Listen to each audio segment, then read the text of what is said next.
Hello investors, welcome to Simpli Stocks. Most companies have announced their September quarter results, and so far we have also covered many good businesses on our channel that have posted quite a strong results. Today I am going to discuss two very interesting small cap jewelry businesses with you which are doing very well right now, and because of the recent correction they are also trading at very attractive valuations.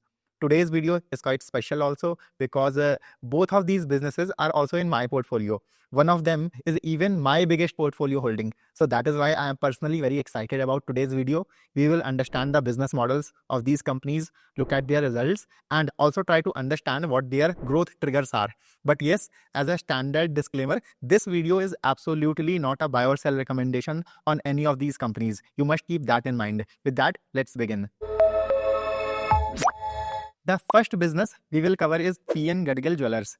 PN Gadgil or PNG is a jewelry retailer, meaning they are in the business of selling jewelry through their stores, similar to Kalyan and Tanishq. PNG is Maharashtra based and they have a strong presence in Maharashtra and Goa, but they are now slowly expanding into central India, that is Madhya Pradesh, Uttar Pradesh, Jharkhand, etc. They currently have a total of 63 stores and 3 of them they have recently opened in Lucknow, Kanpur and Indore. Despite the rally in gold prices, Gadgil has posted very good results and their growth plans and management commentary regarding the future are also very strong. Let us look at the results now. On the surface, if you will see, you might say that PNG sales have only increased by 9% compared to the last year. You might think that this stock is worthless, but they used to have a low margin gold refinery business, which they have now closed and exited completely. In last year's Q2 results, you will see sales from the refinery segment, but that business was not present this year. Because of this, the overall sales growth appears low. If we exclude the sales from the refinery segment, then sales in Q2 or your July to September months have increased by a very strong rate, 31% compared to the last year. And in H1 also, that is April to September months, we have seen very good sales growth of around 31%. I would call this 31% top line growth very good because the base of last year was large. You may recall that last year the government cut the import duty on gold, which made gold cheaper. This led to good sales for jewelry companies in H1 last year. So first, the base of last year was big.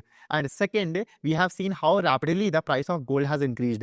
In such an environment, this 30-31% top line growth is very strong performance. Gross profit has grown by 91% and similarly, we have seen very good EBITDA growth of 117%. Profit growth is also good at 127% year on year, but this is not entirely comparable because due to the customs duty cut, last year profits were lower because jewelry companies had to book inventory loss.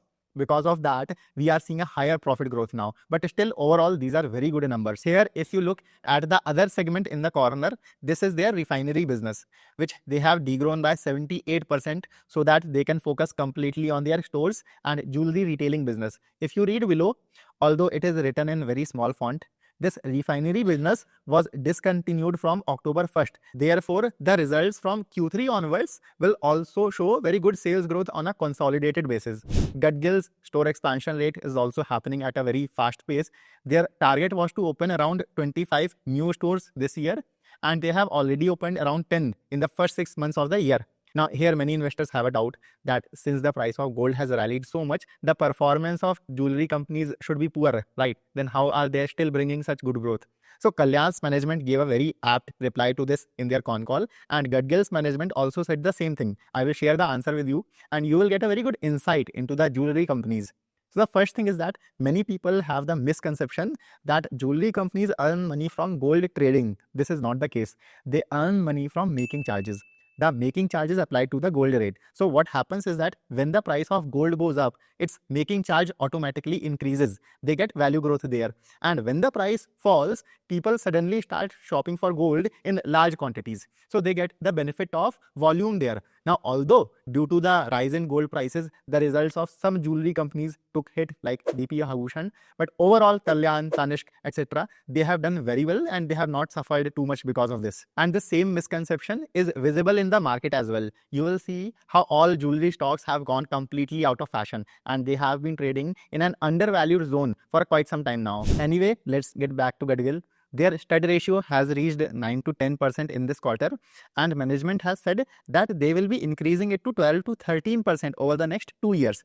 Any jewelry that you see that has diamonds or pearls in it is called studded jewelry.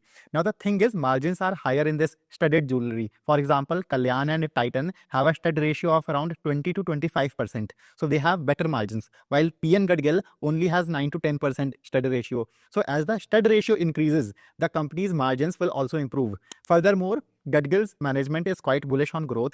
They currently have 63 jewelry stores and their target is to reach 80 stores by the end of this financial year.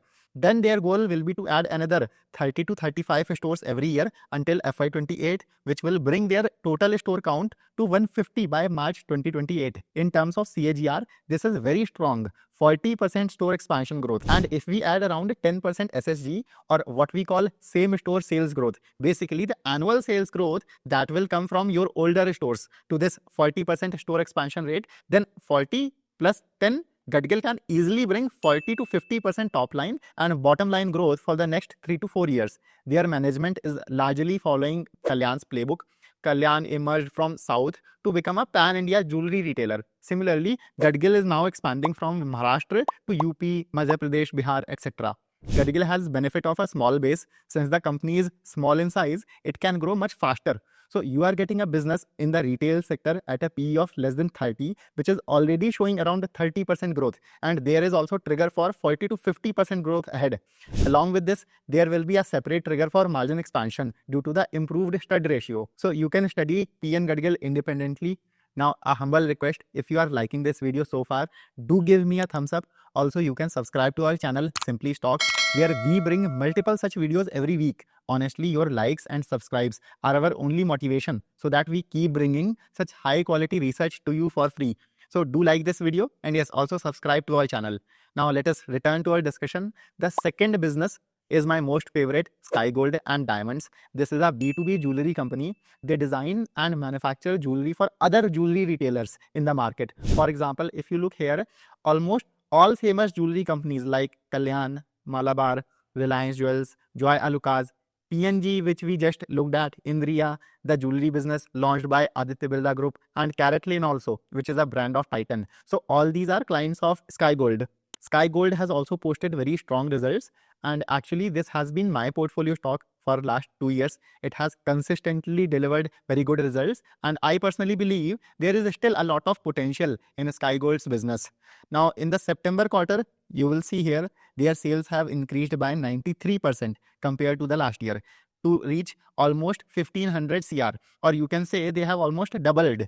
Then there has been good growth in profit too. You will see that gross profit has grown by 143% and there has been 158% growth in EBITDA. That growth might seem low at 83%, but they had shares of HDFC Bank and TCS, which they sold last year. So the portion of other income was higher last year. If you look on the right hand side, their net profit margin for this quarter was 3.7%, which they aim to increase to 4.25, 4.5% by next year.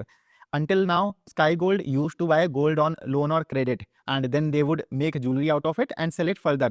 In this process, their money gets stuck a lot. For example, the company is still not cash flow positive. Whatever profits are coming in are going back into buying inventory or gold for future growth. But now they are focusing a lot on increasing their advanced gold model or AGM and gold metal loans. In AGM, what happens is their client gives them gold on a job work basis, and the introduction of gold metal loans will halve their interest cost. This will improve margins, and maybe these 3 to 4% margins might seem low to you, but profit margins are low in jewelry business. So overall, Sky Gold is doing well on all fronts. They have set up their new office in Dubai also for export growth. Currently, about 10% of their sales come from outside India, and their target is for exports to contribute to 15 to 20% sales by next year. In the last 1.5 to 2 years, they have made a total of 4 acquisitions, which have expanded their product portfolio. And at one time, the company used to manufacture around 20 to 25% of the products that go into a jewelry store. But today, they have a portfolio of 80% of the products that they offer to their clients.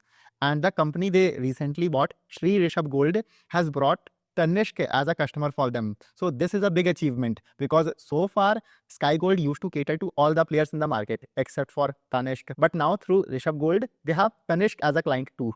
For long-term growth, Sky Gold recently purchased a piece of land in Mumbai where they will be setting up a much larger and bigger facility of 5,40,000 square feet area.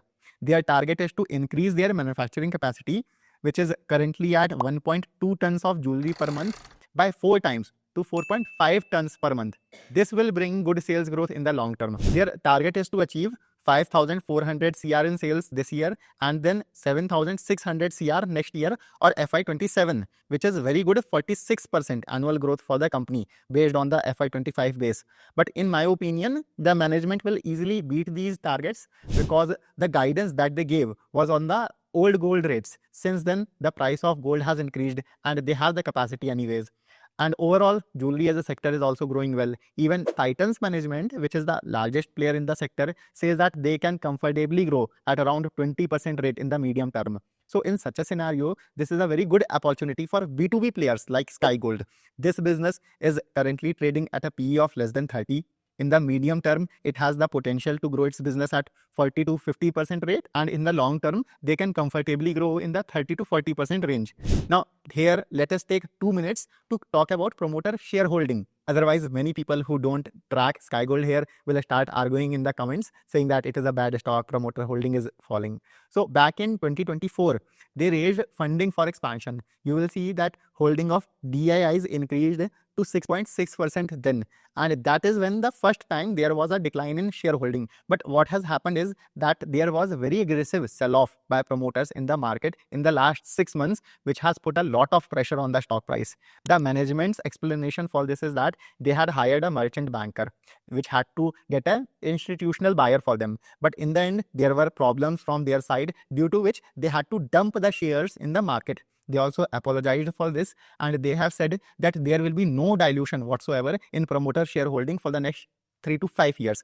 So Sky Gold is also good, fast growing business that you can study yourself. Due to the rally in gold prices and then this promoter sell off, there has been a lot of negative sentiment around this business, which is why the valuation is very attractive. The long term growth prospects are definitely strong. Now, if you didn't like the video earlier, my humble request, please like it now. Your likes are our motivation to continue bringing you such high quality research like this for free. Also, to ensure you don't miss future analysis, you can subscribe to Simpli Stocks as well. I will see you in the next video. Happy investing.